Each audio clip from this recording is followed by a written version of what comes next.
Hello, welcome to a Crafty Books tutorial by the Tulsa Library. This ebook, Sewing School Quilts, is available for download from the Tulsa Library collection. I'm making Patches the dog, one of the projects in the book. He's so cute, how could I not? Under Let's Review, the skills you'll need to know to make the patches are listed. Each item in the list is a link that takes you to the section in the book of how to do it. Under What You Need, the book lists what is needed, such as lots of scraps, the usual sewing stuff, some stuffing, and the pattern.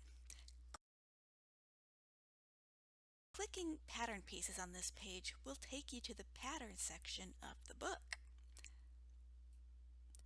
Skip ahead to the Patches the Dog page. There is a pattern for a 3.5 by 3.5 inch square. I just measured my own, but you can print it if you'd like. What we do need is the Patches the Dog shape. The ebook has a link right there to load the printable pattern. The first page of the pattern shows how it is supposed to look, but it does not need to be printed. We do need to print the second and third pages. You'll cut the dog shape parts out and use some tape to stick the pieces together along the dotted lines. If you don't have a printer, get a ruler and zoom in on the first page so the line across the top measures 10.5 inches long, or as close as you can get to it. Then trace the shape on paper over the computer screen. After cutting out the pieces, tape them together along the dotted line.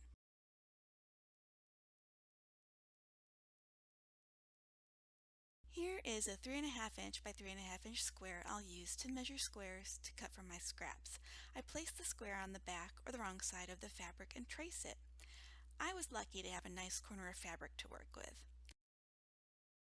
Then cut out the square of fabric. Do that 11 more times and arrange the squares in a 4 by 3 grid that looks good to you.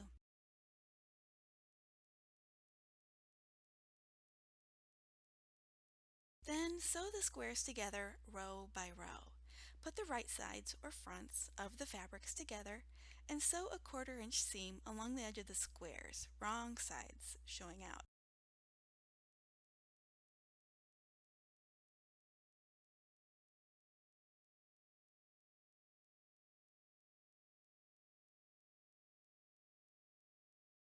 Continue to sew the squares together to make 3 rows with 4 squares in each row.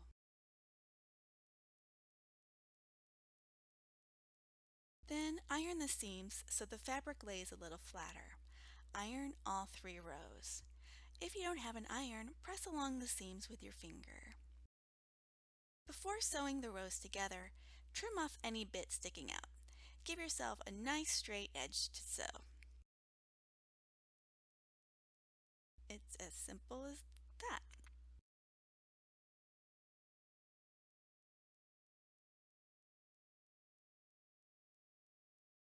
With the edges tidy, it's time to sew the rows together. Again, we put right sides together and sew a 1/4 inch seam allowance along the edge where the rows should join.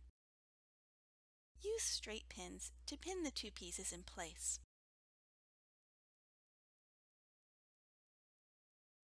I recommend at least 4 pins spaced evenly along the edge. After sewing the first 2 rows together, join the 3rd row. Put the right sides of the fabric together and pin along the edge like for the row before.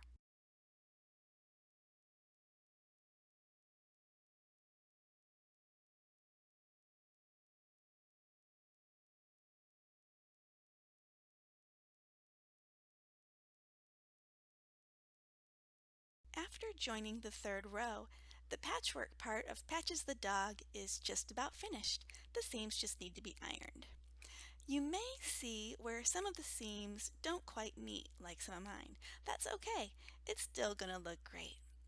The book says to use a 9 inch by 12 inch piece of felt for the back, but I didn't have felt.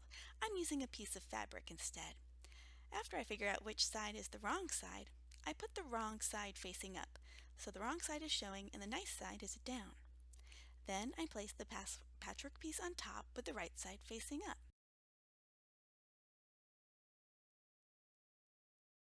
The book says to place the pattern on top of the patchwork, and that would work. You would trace it and sew along the tracing, sewing both pieces of fabric together.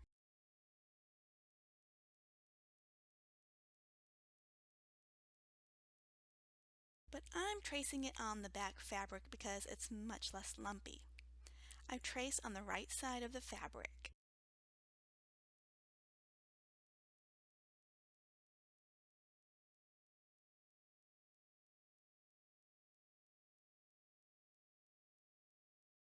After tracing around the shape, use straight pins or a pencil or something to mark a starting point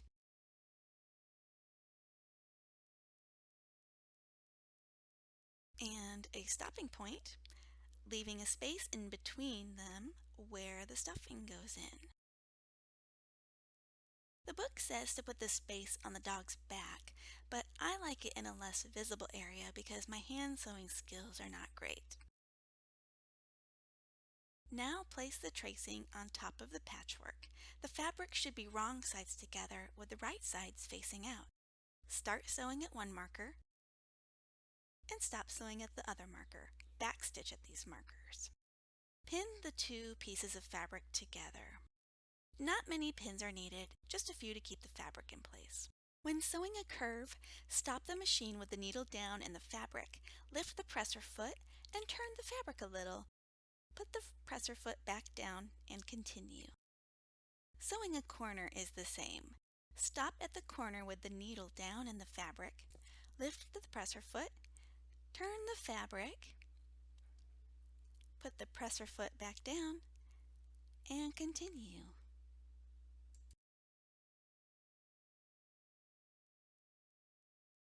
After sewing along the tracing, there should be a space between the start and stop that isn't sewn. Remove the pins, and Patches is ready for a trim. Cut around the stitching on the outside of Patches through both pieces of fabric. Leave about a ½ inch to a ¼ inch of fabric. Toss the scraps in the scrap bin. Here's how he looks all cut out. Pretty cute. Now we put stuffing in the opening.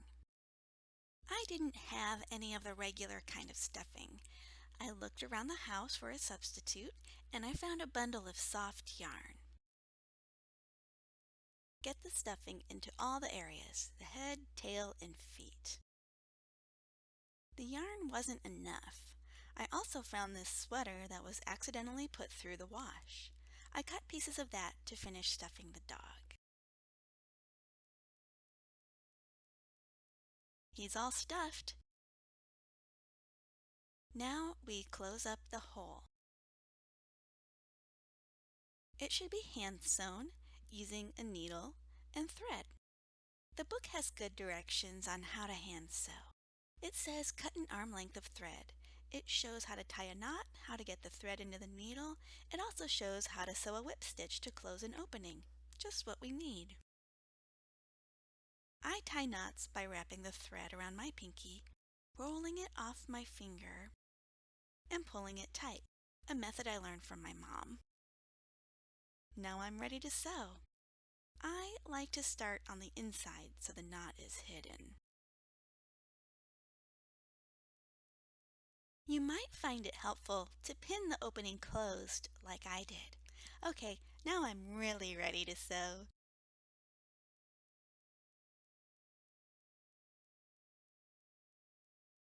I sewed across the opening.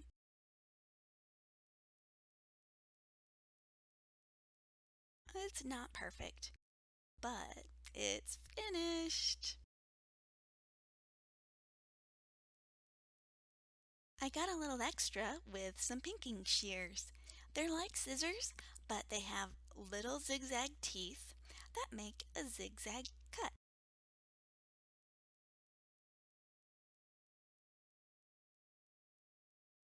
Now this good boy just needs a home.